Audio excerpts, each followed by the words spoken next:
Yo, what's going on, guys? Welcome back to the channel. I wanted to do a wonderful video here, and this is going to be 5 manga that you need to be picking up this year if you already haven't. This year's been pretty busy, so I just wanted to say, yeah, these are going to be some great stories that have recently come out. It's going to be some newer stuff that hopefully you don't know or haven't seen all that much.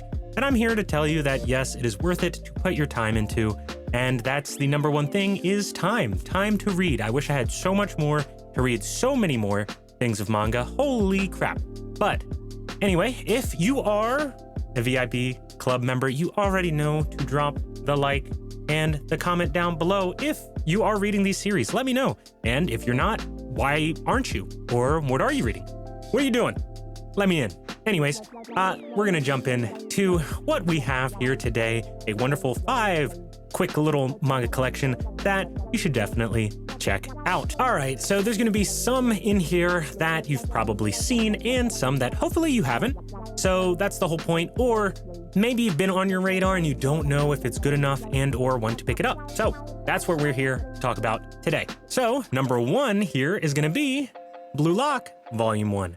Now, I've loved these physical releases of Blue Lock. Now, I've read a majority of Blue Lock already, and it's been wonderful. It's taken my place of Haikyuu, and I'm totally fine with that. It's not the same buddy-buddy, we work as a team type sports manga, which is amazing. That is kind of why I like this so much, is it changes this very overused formula that definitely, emphasizes on teamwork and just make your dreams come true mentality in sports manga. Because when you break it down, it's mostly a very simplified version of shonen, because usually you can only go so far without deviating from the sport itself, which is why I love this. This is our main character, and he absolutely wants to be the #1 striker. But so does 300 others in Japan. And that is the best part about this, is that you have nothing but strikers fighting to be the best, but also figuring out that you still need to work as a team. It's not all ego, but it's not all teamwork. And that's where I fall in love with this, is how it kind of balances the two and makes them seem like you're definitely involved with what they're going through. Now, 300 of these players come into this striker Blue Lock kind of competition per se. It's basically battle royale, but soccer or football. And yeah, you fight to be the #1 striker. And I believe it's the last 5, it says in the series, that then get to be a professional striker on a professional team to be able to represent Japan in the World Cup, basically. And with the World Cup going on, I thought it'd be a good tie-in here to definitely get some good look and good love on the sport of football or soccer. And yeah, just know that it is really good. The art is amazing and the hype moments are very hype. No else way to put it. It's very hype. So yeah, Blue Lock, check that out, and we're gonna jump in to the next. Now, I have a few more obscure things of manga, which is totally fine. And some of these, I hope that you guys give a chance, because I'm telling you, if you have to take a vouch, these are really enjoyable. It's like a breath of fresh air with most of these, and that's the whole point of this, is new year, new manga. So if you haven't seen some of these, definitely check it out. Like one of my favorites right now, One Dance. Now, One Dance takes place with a somewhat, I wouldn't say shy, but shy personality. And he is trying to find himself and realize why he is so drawn to dance. And there's more to it than just a simple ballet dance and things like that. They definitely work on kind of the b-boy aspect, kind of the breakdance aspect, and just the overall just structure of dance, which looks really good on a page. This is the type of series that I would want to see later on be animated by some really good studio that just knows how to do fluid movements, because this would look sick with some music and just being able to do wonderful things with this series. And that is why I'm a fan. So this series basically takes place with this boy, and he is trying to find himself. He's confused why he loves dance so much, but wants to get so much more involved. When he then sees a wonderful girl who is breaking it down on her own and just in her own world, he then kind of takes a hint from her and realizes that that might be something that he wants to pursue. Well, and boy is it. Basically, he joins the dance club and starts to, try out. And wouldn't you know, he gets into class, loves it, and is a quick learner.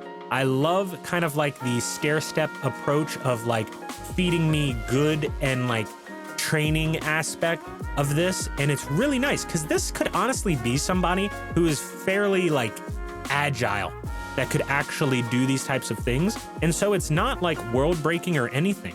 From someone who's danced before for many years, it is a very good breath of fresh air. And it does not harm kind of like or tarnish the image of like dance. And it does a really good job. So One Dance, check it out if you're interested. It's a great story so far, so definitely see. Now I have a little special one that I think people are kind of sleeping on, but if you're an Urasawa fan, you probably already know about it, and that is gonna be Asadora.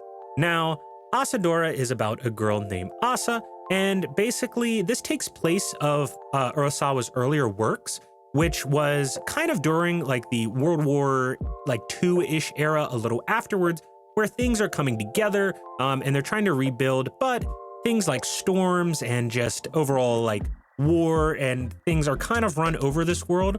And Asa, being kind of like that spunky kid, starts running out and about during like one of these kind of important times and gets kidnapped during this age. And it kind of turns into this crazy just dialogue back and forth between her and her kidnapper. And it's like a good thing for her, but a bad thing. It's kind of hard to explain without crazy spoilers because it's one of the best parts about this manga. And I have to say that I've personally have loved it so much. It's Urasawa, so you kind of know the art style you're going to expect, as well as just the great storytelling. Everything sounds wonderfully done. It doesn't sound too overly like talkative and just composition dump, but it still definitely explains a lot with visuals and, just great dialogue. So definitely check it out. Great artwork, Asadora. I believe there's like 5 or 6 volumes. I have 4, and I have enjoyed it. So if you're an Urasawa fan, you already know to pick up some Asadora. Okay, I have to recommend it. Now, it's definitely one of the better ones that has come out roughly in the last year here. And this is the whole point, is something new, something fresh. And I think this is new and fresh enough and definitely good enough. It's really enjoyable and brings a lot of great action. And that is Kaiju number 8. Now, Kaiju number 8 is one of the go-to shonens right now. It is flying off the shelves, and I'm sure you have heard about it, but there's a reason for that. It's good. It's actually like really good. Now, if you don't know about Kaiju number 8, we have our main protagonist who actually was a kaiju cleaner, where in a world that kaiju kind of like come about, there is a issue where, they just kill them off. But who cleans it up? Our main protagonist. And so he ends up cleaning them up, and he learns a lot of the ins and outs of kaiju and kind of their weaknesses and like what parts are where, and basically becomes kind of a little knowledge book of kaiju, which does help kind of in the further series where he has callbacks. As you can see, he turns into something a little crazy, So without spoiling too much, there's a new guy that joins the kaiju cleanup team, and they both have the dream of being a officer who can destroy the kaiju instead of maybe clean them up. They feel like they want to help a lot more, which I can understand. Like, I'm helping you right now with some great manga recommendations, so you're gonna like the video, right? Right. Anyway, rant aside, Kaiju number 8 is just one of the goats right now when it comes to manga. It's a great formula that it follows, and it's a fairly standard formula, but it does it really well. And that's the best part about it. So you follow along these nice characters, and you get some great action sequences, and some wonderful, wonderful scenes with some great art. Like, some of the art is absolutely astounding, and it's just kind of, you know, worldly, out of this world. Like, it's really enjoyable. And so, yeah, you've heard plenty about Kaiju number 8. The name is whatever, but you gotta check it out if you haven't already, because it's great. I do have a review on the channel. If you're interested, you can check it out. Yeah, I'll drop it up there if you're interested. Now, the one that I feel like people sleep on and have not been, you know, looking at on the shelves as well, kind of the whole point of this video, kind of keep saying that, but right here we have a great series that I actually enjoyed. They have an adaptation on Netflix that is not half bad if you're interested in going a little further, and that is Alice in Borderland. And Alice in Borderland is a great series. Basically, the main protagonist here kind of gets sucked into a alternate world after being out with some friends. So him and his 3 friends get sucked into the Borderland. And wouldn't you know, it's basically death games. So this kind of came before your Squid Games type of show, as well as manga. And it's been awesome because the way that it explains things through the pages is absolutely sick. The games they come up with in this is wonderful. If you don't know, so basically you get sucked in, you basically can get a mobile device, and you have to follow and get so many points so that you don't fall off and get below 0 and, you know, kind of get like, you know, axed basically. Him and his 3 friends go through this, as well as a lady they meet up with, and it kind of picks up from there. And, you know, you start learning the mysteries of the world, which I really like, is because it expands on the world as well as the characters. It's not all death games, and it's not all, you know, wild world that they're trying to explain. It's a very good mixture, and the characters are really enjoyable. The first like volume and a half, well, these are like 2-in-1s. So the first like volume and a half gets very, very like crazy. So yeah, basically check it out, follow along. It doesn't hold back. I can tell you that much. And neither do I. With this being the end of the video. So I hope you enjoyed. And if you did, you already know to like and comment below. So I keep hitting my desk, and we're gonna be in the next video that you hopefully see. So if you enjoyed, I'll see you guys later, and peace.